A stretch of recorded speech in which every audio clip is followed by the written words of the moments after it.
अंबेडकर विचार मंच के सभी पदाधिकारियों का मैं बहुत बहुत साधुवाद करती हूँ और मंच पे सभी जो हमारे गेस्ट हैं उन सभी का नाम लूँगी तो बहुत ज़्यादा देर हो जाएगी। और स्पेशल थैंक्स राजेंद्र पाल गौतम साहब जो हमारे सामने हैं, और सभी प्राचा साहब हैं और अपने IPS यादव साहब हैं, नीरज पटेल जी हैं, सभी का नाम मैं एक साथ में सभी का वेलकम कर रही हूँ। और क्योंकि सभी लोग अपने अपने क्षेत्र में बहुत ही ज़्यादा मजबूती के साथ काम कर रहे हैं और मैं यहाँ पे क्योंकि मेरा टाइम ही बहुत ज़्यादा कम कर दिया गया तो अब बहुत कम समय में पूरी बातें तो नहीं हो सकती, बट इतना कहना चाहती हूँ कि मेरा जो 10 साल का अनुभव है, ज़मीनी अनुभव है, उस ज़मीनी अनुभव से मैंने ये सीखा और ये जाना है कि हम जितने लोग अभी जैसे गौतम साहब ने भी कहा और हमसे पहले जितने भी वक्ता हैं सभी लोगों ने एक ही बात पे जोर दिया कि हमें न्याय के लिए लड़ना होगा। और न्याय एक ही पक्ष में नहीं होता कि हमें राजनीतिक न्याय ही चाहिए, हमें सामाजिक न्याय भी चाहिए, हमें आर्थिक न्याय भी चाहिए, हमें हर उस तरह का न्याय चाहिए जो एक इंसान के लिए, एक जीव के लिए बहुत जरूरी है। क्योंकि जब तक न्याय नहीं, अभी बहुत बड़ी बात कि जब तक न्याय नहीं होगा हमारा आपस में प्रेम, बंधुत्व और भावना और समता का भाव बिल्कुल भी नहीं होगा। आज यहाँ पे हम लोग संविधान बचाने की बात कर रहे हैं और जबकि हमें यहाँ पे आज 2023 में खड़े हैं, आज़ादी के 75 साल बाद हमें संविधान को बढ़ाने की बातें करनी चाहिए थी, हमें नेशनल लेवल पे, इंटरनेशनल लेवल पे जाके सोचने की बातें करनी चाहिए थी। लेकिन अफसोस की बात है कि हम सारे अंबेडकरवादी यहाँ पे बैठ करके संविधान को बचाने की बात कर रहे हैं। इसका मतलब है कि हम कहीं ना कहीं अपने महापुरुषों के, अपने वैचारिक और अपने क्रांतिकारियों की बातों को सही समय पे हमने नहीं माना है। ये बहुत बड़ी बात है कि आज जहां देश में हम लोगों को तरक्की करनी चाहिए, वैज्ञानिक के क्षेत्र में आगे बढ़ना चाहिए, हमें जुडिशरी के क्षेत्र में हमें तमाम खोज करनी चाहिए, तमाम रिसर्च करनी चाहिए और अपने लोगों को आगे बढ़ाना चाहिए। आज हम अफसोस की बात कर रहे हैं कि दुनिया के महानतम लोकतंत्र के इस देश में हम हैं और जहां पे आज भी एक गरीब के मुंह पे बाथरूम कर दिया जाता, मूत दिया जाता है और उसे न्याय नहीं मिलता। जहां मूछ रखने के नाम पे आज भी उसको मार दिया जाता है, रिंग टोल लगाने के नाम पे आज भी उसे मार दिया जाता है। हम उस दुनिया के महानतम लोकतंत्र के इस देश में बैठे हैं। अफसोस है कि हम लोग अपनी लड़ाई को नहीं लड़ पा रहे। सोशल जस्टिस की बहुत जरूरत है हम लोगों को, हर क्षेत्र में जरूरत है हम लोगों को। मैं अभी छोटा सा अपना एक वाकया शेयर करना चाहूंगी। अभी 2-4 दिन पहले मैं सफर कर रही थी, तो जरूरी नहीं कि हर जगह मैं गाड़ी से जा सकूं क्योंकि हम सामाजिक लोग होते हैं, बड़े दीनहीन टाइप के लोग होते हैं, तो जहां मिल गया साधन सुविधा तो हम लोग गाड़ी से भी चले जाते हैं। डीजल पेट्रोल की व्यवस्था नहीं तो जाना है, अगर बात कर ली तो हमको अपने संसाधनों से, दूसरी व्यवस्थाओं से भी जाना पड़ेगा। तो मैं सर यहाँ पे यादव सर का और सभी लोगों का मैं ध्यान दिलाना चाहूंगी कि मैं एक उसमें साधन से बैठ करके दूसरी जगह, बस नहीं थी वो, मतलब वैन टाइप की थी, तो मैं वहां जा रही थी तो 2 महिलाएं स्वर्ण क्लास की थी और बाकी हमारे लोग ही ऐसे कुछ मजदूर किस्म के अपने लोग जो खेत खलियान में बेचारे काम कर रहे, वो सब बैठे, मैं साइलेंट थी और वहां पे बातें होने लगी। तो बातें होते होते वो कहाँ से आए, क्या है, इस तरह की बात चलने लगी। चलते चलते उसने, महिला ने पूछा कि बातों में उससे पूछ लिया, 2-3 लोग जो बैठे अपनी कैटेगरी के बैठे थे, तो बोले भैया तुम्हारा नाम क्या है? तो उसने बोला कि मेरा नाम राजेंद्र है और एक ने बोला राम किशन मेरा नाम है। तो वो फिर बातों में कह रही आगे और क्या नाम है आपका, दूसरा मतलब पूरा नाम बताइए। तो वो एकदम से उसी गाड़ी में बोला, बहुत आवेश में आके वो कह रहा है कि हम चमार हैं और दूसरा कह रहा हम पास ही एक ही मोहल्ले में रहते हैं, बताओ तुमको कोई दिक्कत है क्या? मतलब सोचिए कि आज की समय में अब लोगों के अंदर खैर ये बात कहने का जज्बा जाग गया कि हम अपनी जाति को मुखर होकर के बोलने लगे। इसमें हम सबका, महापुरुषों का बहुत बड़ा योगदान कि आज जबकि वो महिला एकदम शांत हो गई, उसने पूरे सफर में कोई बात ही नहीं करी।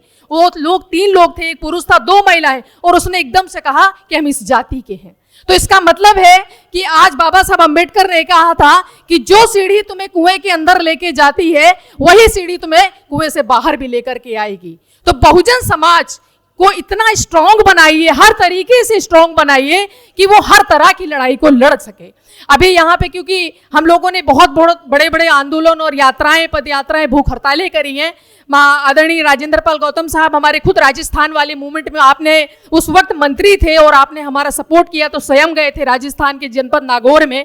मैं आपको बताऊं कि राजस्थान का जो क्षेत्र है जहाँ पे मैंने साल 1.5 साल काम किया अपने लोगों के बीच में, तो बहुत बड़ी बात है कि हम जब बाबा साहब का नाम लेते थे तो जो महिलाएं थी, ग्रामीण महिलाएं, जब मेरे मूवमेंट में उसमें हजारों लाखों महिलाएं आती थी तो वो कहती थी कि हम बाबा साहब की बात अब जब करते थे तो हम सोचते थे कि कोई हमारे जो बाबा हैं, जो उनके होते बाबा, जो जिनकी देवता पूजा पाठ करते हैं, तो हम सोचते थे कि हम उन बाबा की बात कर रहे हैं। लेकिन आज आपने बताया कि हमारे असली बाबा तो ये हैं बाबा साहब भीमराव अंबेडकर, जिनकी वजह से हम जिला पंचायत का चुनाव लड़ते हैं, सभासदी का चुनाव लड़ते हैं, हम प्रधान बनते, वरना तो हमको पता ही नहीं था कि हमारे बाबा और कोई भी है। ये कितनी बड़ी बात है कि आज हम अपने लोगों को, अपनी बातों को, अपने महापुरुषों को बता तक भी नहीं पा रहे हैं। ये बहुत बड़ी अफसोस की बात है। यहाँ पे तमाम बातें निकल करके आई, तो मैं यही कहना चाहती हूँ कि सच में अगर हम लोग 24 में फिर ऐसे ही हालात रहे तो आने वाला अगला जो वो होगा, चुनाव होगा, उसमें सच में हम संविधान बचाने की बात भी नहीं कर पाएंगे, ये निश्चित रूप से है। इसमें कोई शक है ही नहीं कहीं से कहीं तक। तो हमें यहाँ पे बैठ के हो सकता है कि कुछ राजनीतिक बातें हम लोग ना कह सकें, लेकिन हम लोग चाहते हैं कि कम से कम अनऑफिशियल उन चीज़ों पे भी चर्चा करें कि आखिर हमको जाना कहाँ है और कैसे हम 24 की इस बीजेपी को, ये जो केसरिया रंग है, इसे कैसे हम पीछे करके हम कैसे अपने रंग को, नीले रंग को आगे लेकर के आए, जो बाबा साहब अम्बेडकर का पसंदीदा रंग था। सत्ता में बने रहने के लिए सिर्फ सत्ता की ही लड़ाई नहीं लड़नी पड़ेगी, सामाजिक न्याय की लड़ाई सबसे पहले लड़नी पड़ेगी और गैर बराबरी की लड़ाई हमें सबसे पहले लड़नी पड़ेगी, क्योंकि हम में से ज्यादातर लोग संवैधानिक मुद्दों पे कभी चर्चा नहीं करते हैं। हम सिर्फ विचारधारा को देने का काम करते हैं, लेकिन हम लोग, इतने लोग यहाँ बैठे हैं, ऑलमोस्ट लोग अलग अलग विभागों से, क्योंकि ज्यादातर लोग नौकरी पेशा लोग यहाँ पे बैठे, कोई डॉक्टर है, कोई इंजीनियर है, कोई पुलिस में है। हम कहते हैं आप ज्यादा कुछ ना करें, कम से कम आज सोशल मीडिया का टाइम है, हम लोग पूरा सोशल मीडिया पे टाइम, इंस्टाग्राम और इस सब पे वेस्ट करते हैं। लेकिन यदि हम सब लोग छोटा छोटा अपना एक ऋण अगर बाबा साहब को उतारना चाहें तो जरूरी नहीं है कि हम सारे लोग काम ही जमीन पे आकर के कर सकें, लेकिन कम से कम जमीन पे भी आकर के हफ्ते में, महीने में 2-4 दिन काम करें, अपने लोगों के बीच में जाएं। अक्सर हम लोगों की रिश्तेदारियां, हमारे घर परिवार के लोग गांव ग्रामीण क्षेत्र में रहते हैं, तो कम से कम एक दिन लगा करके उनके पास जाएं, बाबा साहब अम्बेडकर की बात बताएं, वोट का अधिकार बताएं, वोट की क्या कीमत है, शिक्षा की क्या कीमत है, इन वैल्यू को बताएं जाकर के गांव में, ग्रामीण क्षेत्रों में। तो कम से कम आपकी कनेक्टिविटी भी उन लोगों के साथ में होगी और एक ऐसा रास्ता भी मिलेगा कि आने वाले समय में हमारे लोग अवेयर भी होंगे, राजनीतिक रूप से भी, सामाजिक रूप से भी, और हर क्षेत्र में अवेयर होंगे।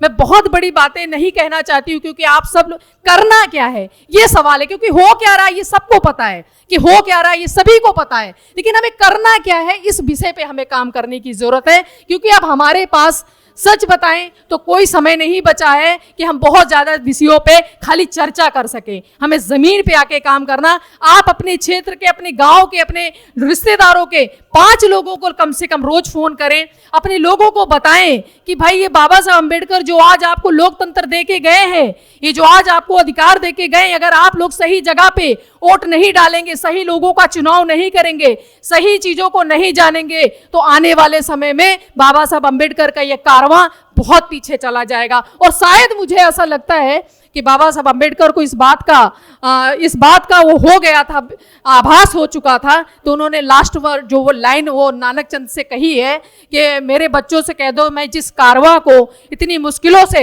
यहाँ लेकर के आया हूँ, कम से कम इसे आगे नहीं बढ़ा सकते तो इसे पीछे ले जाने का काम भी ना करें। मुझे लगता है कि डॉक्टर भीमराव अम्बेडकर को इस बात का आभास उसी वक्त हो गया था कि ये कारवां पीछे जा सकता है। तभी मैंने कहा कि आज दुनिया के महानतम लोकतंत्र में आज भी जाति के नाम पे इतनी घृणा है कि लोग चेहरे पे उसके पेशाब करके जाते, उसके मुंह पे पेशाब करके जाते हैं, और उसके बाद वो व्यक्ति पकड़ा नहीं जाता है, उसके बाद दूसरे व्यक्ति को लेकर के सीएम उसकी चरण धोता है। सोचिए हम कैसे महानतम लोकतंत्र में रह रहे। ऐसे लोकतंत्र की परिकल्पना तो हमारे शहीदों ने और हमारे महापुरुषों ने, हमारे बाबा साहब अम्बेडकर ने तो कभी भी नहीं करी होगी। मैं सोच के हैरान हूं कि उस वक्त पे अकेली डॉक्टर भीमराव अम्बेडकर ने इतनी बड़ी क्रांति कर दी, इतनी गैर बराबरी मिटा दी, इतना न्याय हमें दे दिया संविधान के माध्यम से, अपने मेहनत के, अपने दिमाग के माध्यम से। आज हजारों, लाखों, करोड़ों अम्बेडकर हैं और उनके नाम के संगठन, लेकिन हम उनकी लड़ाई, उनकी मिशन, उनके विचार को बचा भी नहीं पा रहे। इस पे बहुत बड़ा सवालिया निशान है। ये बहुत बड़ा सवालिया निशान है कि उस मिशन, उस मूवमेंट को हम बचा भी नहीं पा रहे हैं। हमें हर क्षेत्र में लड़ना होगा। अभी जैसे प्रोफेसर साहब ने कहा कि किसी बेटी के साथ में अन्याय हुआ, लेकिन हम वहां के क्या सामाजिक संगठन वहां पहुंचे उसे न्याय दिलाने के लिए, क्योंकि वहां पे भी सोचा जाता है कि वो लड़की कहीं मेरी जाति की है कि नहीं है। जाति देख करके अगर हम भी काम करेंगे तो कैसे बहुजन बनेगा। मैं लखनऊ में आजकल ज्यादातर रहना हो रहा है मेरा, क्योंकि मेरी बीच में तबीयत खराब थी।